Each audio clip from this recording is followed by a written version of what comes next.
ACOTAR, Fourth Wing, Powerless. What do all of these books have in common? They are very popular book talk books. They started on book talk, they became popular there. And lately, I've seen a new competitor left and right mentioned by everybody. Your sister has read it, your mother has read it, your grandma has read it, your dog has read it, everyone has read it. So I decided it was time. I have read When the Moon Hatched, and I will give you the most honest and spoiler-free review so you can decide if you want to read it as well. And if you see this review and you decide this book is not for you, that's fine, because this is a thick book. So I would not waste my time if I decide that this is not for me. So let's get into it. Long story short, if you're going into this book expecting this will be a Fourth Wind book because it has dragons, you're going to be disappointed. I saw someone make this comparison that I'm going to tell you about on Book Talk. And I thought this was brilliant and the perfect way to describe the difference between Fourth Wing and When the Moon Hatched. If you look at Fourth Wing is like pop music. It's easy to understand. It's action-packed. The plot is fast. Everyone likes it. And it's just like a book that everyone can vibe with. Whereas When the Moon Hatched is like an opera. It's way more lyrical. You really have to listen and be patient with it in order to understand its value. Now, let's talk about the general idea of the book. Is this a book that you can take on the tram on your way to work with you and just read it while like a lot of things are happening around you? Probably not. I think this book deserves your undivided attention. And in order to understand it and like just have a great time reading it, you need to give it your full attention. Now that we got the general feel of the book out of the way, let's talk about the things that scares most people when it comes to this book. And that is the world building. Is it as complicated as other people made it to be? Yes. If you've read House of Earth and Blood by Sarah J. Maas, this is that on steroids. It's not your first fantasy that you're gonna read. If you're looking into starting your fantasy journey, don't start with this. This is not for you. I'll be honest, even myself, I'm a big fan of high fantasy. The first few chapters, especially during prologue, I felt like I was having a stroke. And I was like, am I gonna like this? But as soon as our female character was introduced, and we started having POVs, I was hooked. And that is very soon into the book. You don't have to wait half of book to get hooked, in my opinion. I've seen people saying that they start enjoying the book after 60% of the book. I truly believe that the moment when our female character is introduced, it's the moment that the book starts getting good. We'll talk more about the world building at the end of this video without spoiling any of the plot, because this book has a glossary. Has a whole glossary at the end, talking about time, talking about dragons, talking about different type of characters. I'll give you a summary of that so you can understand what you're getting into it. So stick by to see that at the end of the video. Now, I have described the writing style as a very lyrical, but those are certain parts. Those are the descriptive parts. The author likes to describe the environment and what's happening, and it's not boring. At the same time, I was reading The Wheel of Time.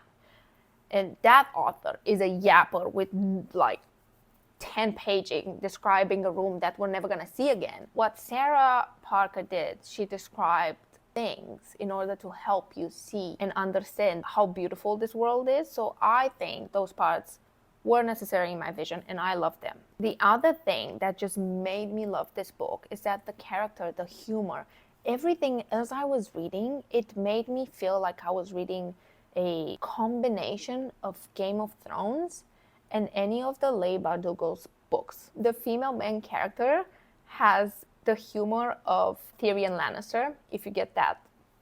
The humor is so good and so smart and, I don't know, so witty. About the author being very descriptive and the book being very thick, I think this was smartly done because this world is so intricate. I believe the length of the book gives you the exact time to get accustomed to the characters, to get accustomed to different type of dragons, the different type of powers, and to truly understand this world without being unclear by the end. And now let's talk about our characters. Our main character is called Rave, and she's a very like cutthroat type of character. We later get to see her develop in crazy ways, so it's not your typical main character development. I will say that surprised me a lot. She is very unique and her story is not something that I've read about a million times in any other fantasy books. So yeah, Rave Love her. Gives me very much Inej vibes. I've read Six of Crows. Like, she's very, I'm not taking any bull. I can people without a problem. So yeah, she's very interesting. Now, this is a high fantasy and it does have some romance in it. I wouldn't categorize it as a romantasy. I would categorize it as a high fantasy with some romance sprinkled in there, the romance interest. His name is Khan. And he is the perfect book boyfriend, the perfect cinnamon roll book boyfriend. This man, without spoiling anything, he's supporting Ray from the beginning till the end. He doesn't step on like any boundaries. He gives her her space when she needs space, but still, the things he did for her without her knowing, I cried like a baby. Honestly, I have no remarks about Khan, something that needs to be changed. He is perfect. He might be my new favorite book boyfriend. Now, let's talk about the magic, because the magic in here is very, very cool. Some people in this world have magic and some people in this world don't have magic, and they're called gnolls. The people who have magic, they have these earrings that kind of marks them as what type of magic they have. And the magic type is very similar to the magic types in the Prison Healer. If you've read that book, we'll talk about more when we're going to talk about the glossary, but something to think about. And then we have the magical creatures, we have the fae, we have the dragons. It's very, very interesting. Talking about the plot, again, as I mentioned before, you start out, you think you're following this very small scale basic story of this girl, and as the book progresses, by the end you realize there's so much more that needs to be discovered and is left unanswered, and it left you with so many questions that made me need the next book. Literally, I finished the book and I had a million questions. This is the thing that I didn't like as much. To me, the ending was a bit abrupt. The build up to the reveal made you kind of already understand what's gonna happen, and the book finished and I was like, I need a bit more. There's so many things that were already in action, so many different subplots that were kind of not concluded. Yeah, I don't know. It's just like so many different mini subplots that were like kind of ongoing, and they were just like all of a sudden is black, and that was left for the next book. I get it, like she was trying to set up the next book, but to me it was like, it was a bit too sudden. I was like, you need to at least answer some of the questions, you know? But that, I think for me, that is my only criticism to it. The ending felt a bit rushed in my opinion and could have been finessed a little bit more, but kind of makes me more excited for the next book. One more thing I want to talk about is the romance story and the story between Rave and Khan. It will break your heart. Not in the way that a normal romance story does it. Some things are to be revealed, and some things that the characters say that will just make you sob middle of the book, because their story is so beautiful yet so sad, and it makes me so excited to what's gonna happen in the future, knowing what happened already, and it's just like so excited. This is such a good I'm not gonna say anything more. If you wanna know more about their story together, the romance story, you need to read this book. By the way, I've read this whole book with my book club, so it was really fun because we got to talk about it while we were reading it, and we were like, oh, is this what I think it is? Is this gonna happen? She's so witty, and it was like really, really fun. I just started my book club, but I'm loving it. I love reading with you guys, and I love talking while it happens, because I've never had someone to talk, like a buddy read. I've never had that. So if you wanna join my book club, I'm gonna put the link in my description. Go there. We already have our September read picked, so maybe I'll see you there. So to close off my review, before I tell you about the glossary, key points you gotta keep in mind. If you like romantic, lyrical writing, if you like a more intricate love story, if you like unique characters and very high fantasy environment, you will love this book. If you want a fast pace, enemies to lovers, action-packed book, this will not be the book for you. Okay, now that we got out of the way, let's talk about the glossary for the people who do want to read the book, because someone sent this link in my book club. It's this girl on TikTok that she does a summary of this, and I'm gonna summarize it even more and talk about it. So now I'm gonna put the map somewhere around here.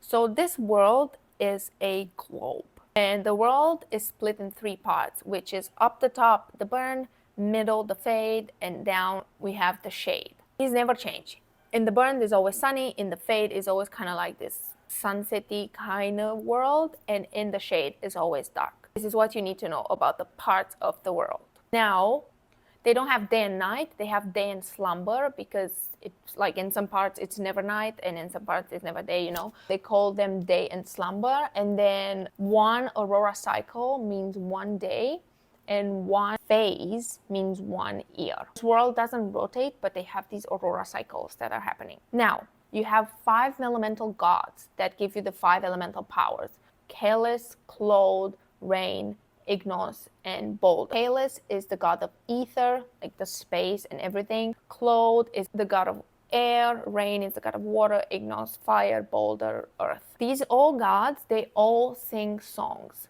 So the people that hear their songs is the people that have the powers. Some people don't hear their songs and don't have any powers. And those are the people that are called gnolls. The people who do have the powers and hear the god's songs, they have these beads in their ears to represent what kind of power they have. That is like a law in their world. You have, like, if you have, I don't remember the colors of the beads, but for example, I think for fire is a red bead. So that indicates that you have that kind of power. You can hear Ignos' song. And another thing, like in any fantasy world, iron suppresses magic. Then we have the type of dragons. We have 3 types of dragons, each represented for each part of the world. The burn, where you'll find the saber sides, and these are kind of like the reddish, fiery kind of types of dragons. They are the ones that look closest to a typical dragon. Then in the shade, we have mountain moths. They're very colorful, not your typical dragon. They're like, they have these vibrant colors all over them, kind of like representing those like sunset. And then in the shade, we have the moon plumes. They're like very icy. They have ice breath. They have these very dark eyes. So these are the 3 types of dragons. People can have dragons. In order to have a dragon, you have to either steal their eggs when they're babies, or later, but it's way harder to just get a dragon like as an adult. Easier egg to steal, I think, is from the molten moths. The other 2 are like harder to get by. The thing is, dragons do not do well in the other parts of the world. So for example, if a moon plume tries to fly in the burn part of the world, they'll get blind and they'll get burns and sores all over their body. So it's not good for them to go into the other side of the world. Another thing about the dragons is that when they are at the end of their lives and they're ready to die, they fly up in the sky, they roll up into a ball, and they become a moon. And there's like 2 different time zones in this place: before stone and after stone. And before stone, moons, which is the dragons, would just like randomly fall from the sky and destroy cities after cities. These moons would kill entire cities. And what the gods did is they blamed Kalis, because he is the god of ether. So what they decide to do is to take Kalis and put his like life essence in this black stone and just keep him there. This black stone is put into a diadem, and usually it's worn by the royal female in the story. This stone usually like weakens the female that is wearing it a lot. It's very hard for them to wear it. So they put this guy into this stone, and then for 5 million phases, no moon has fallen until very recently. Like our story kind of like starts around when another moon fell from the sky. And I think these are like kind of like the basic things you need to know. It seems a little bit scary. There's like a lot of like different terms, and they're like very new, but you'll get accustomed to it. As I said, the book is pretty long, but yeah, honestly, I would not read the glossary before reading the book, because there's some like kind of like spoilery thing, especially the family tree. I would not read the family tree if I were you, because I think it would ruin the experience. I would keep that until the end and just watch a summary before. But yeah, this is my final review. I hope you guys loved it, and I'll see you next time.